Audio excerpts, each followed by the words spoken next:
Patricia. How are you doing today? I'm okay, Amanda. How are you? I'm doing all right. Oh my gosh, Patricia, you sound horrible. I know, I've had this really bad cough for a few weeks, and my ribs are kind of hurting when I cough too. Oh no, have you thought about going to the doctor at all?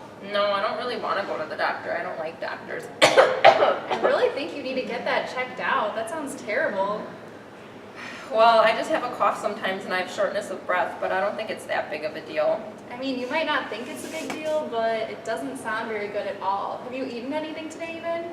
I had a Pop-Tart around 7 this morning. Oh my gosh, that's like 10 hours ago.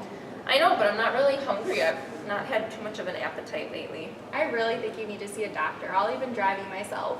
Fine, just let me go have a cigarette before we go.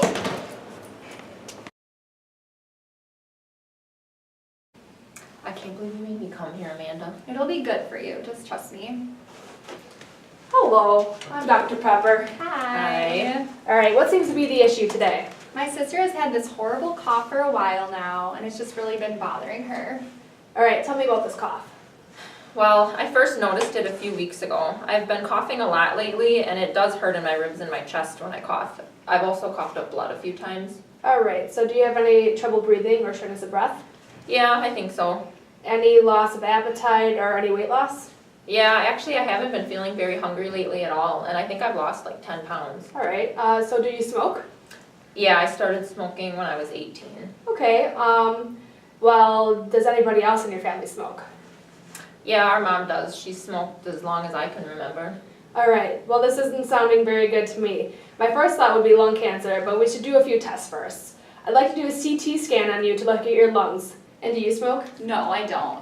That's good. But there is a genetic component that predisposes people to lung cancer. So I'd like you to take a few tests to see if you're in that position. Just because your mom smoked and you could have picked up some secondhand smoke as well, so it's always a good test to take.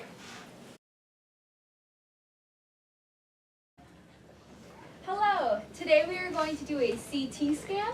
A CT scan uses X-rays to produce a three-dimensional image of the inside of the body.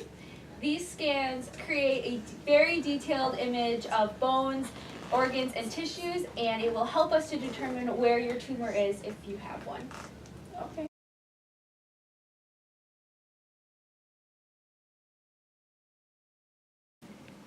I'm really nervous to find out my test results. I hope everything's okay. Well, don't worry. Whatever it is, it'll be okay, and I'll be right here with you.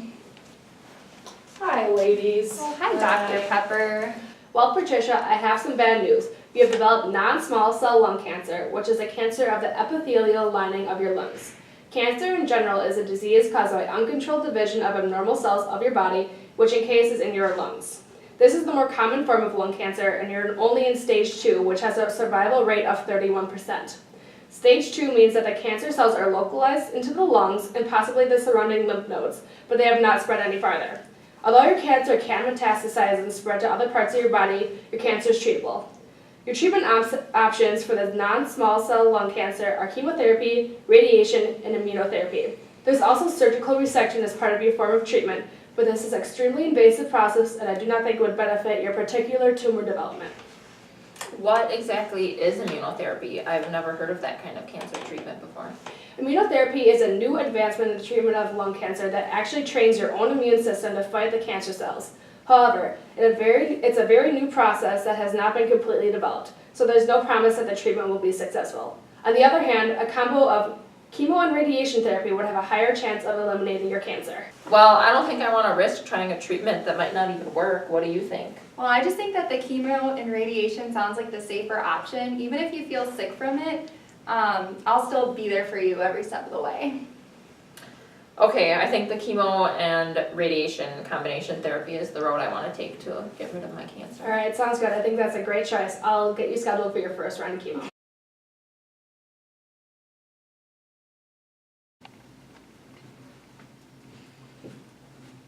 Oh, hi there, Patricia. What brings you in today?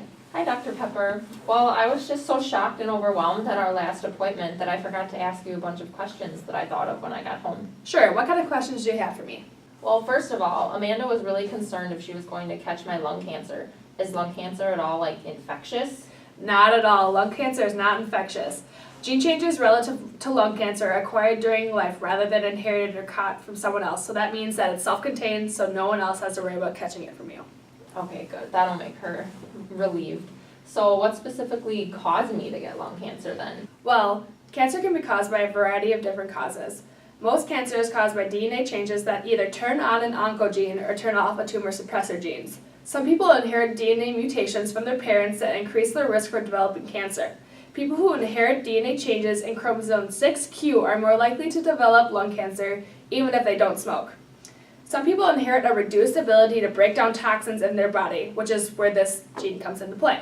Some people inherit a reduced ability to break down toxins in their body, while other people may inherit faulty DNA repair mechanisms that make them more vulnerable to chemicals and radiations. Cells with damaged DNA may be removed by programmed cell death called necrosis. If a permanent mutation occurs at a critical region of an oncogene or tumor repressor gene, it can lead to an activation of the oncogene or deactivation of the tumor suppressor gene. Multiple events of this type may lead to deviant cells, which with loss of normal growth control, which ultimately leads to lung cancer, or any kind of cancer in that case. Wow, okay. I was also wondering what the side effects were for chemotherapy and radiation treatment and how long my symptoms would last once I start. Well, your body's reaction to chemotherapy will depend on the length of your treatment as long as just how your body's going to react to it.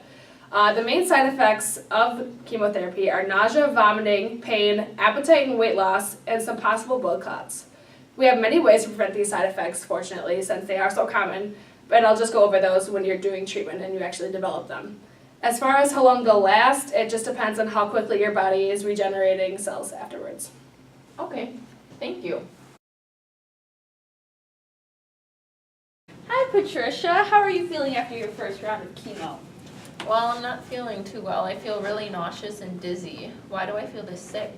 Well, chemotherapy is killing your rapidly dividing cells such as your hair cells, your stomach cells, and blood cells, and they're not being produced as rapidly, which is causing you to feel very tired. And because you're losing white blood cells, you're more prone to infection and have to be very careful about getting sick.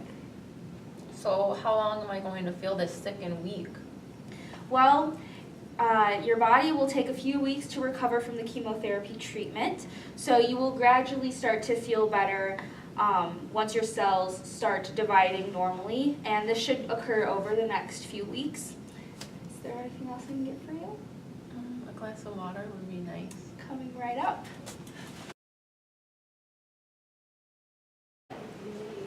Hey Patricia, how have you been doing today? Hi Amanda. Well, my nausea's gone away, but I still have a pretty bad headache, some nerve pain, and I'm so exhausted I can barely get off the couch and out of bed every day. Were your blood counts checked today? What did the doctor say about it? They said that my white blood cell count was still pretty low, so I still need to keep a pretty good eye out for infection, but the good news is that the counts are all slowly increasing. That's good. Are you feeling better though? Yeah, it is really good news. I only have one more round of chemo until I'm officially cancer-free, and I have been feeling better than I was. That's great. Does that mean you'll be able to come with me to the genetic counselor in a few weeks? Of course I will. You stuck with me through all my meetings and treatments, so I'll be there for you too. Wow, I didn't think I was going to be so nervous for today. Don't worry, it's gonna be okay. Hello, ladies. Hi. Nice to see you. Nice to see you too. Well, Amanda, I have your test results. You have inherited a gene change on chromosome 6q, which means that you are unable to break down toxins in your body, specifically in your lungs, and you are unable to do this efficiently. Because of this, you're at a much higher risk of developing lung cancer from things like secondhand smoke. Fortunately, now we can talk about preventative measures. To avoid secondhand smoke at all costs, obviously don't smoke yourself. Also, make sure to get your house tested for radon since long-term exposure has been linked to the development of lung cancer. Asbestos is also a concern for lung cancer, so just be aware of any building that you enter. Wow, thank you so much. I'm glad we have all this information. Now Patricia and I can live much healthier lives. You're welcome. Here is a pamphlet for you. Goes over nutritional habits and lifestyle changes to make sure that you both live healthy lives.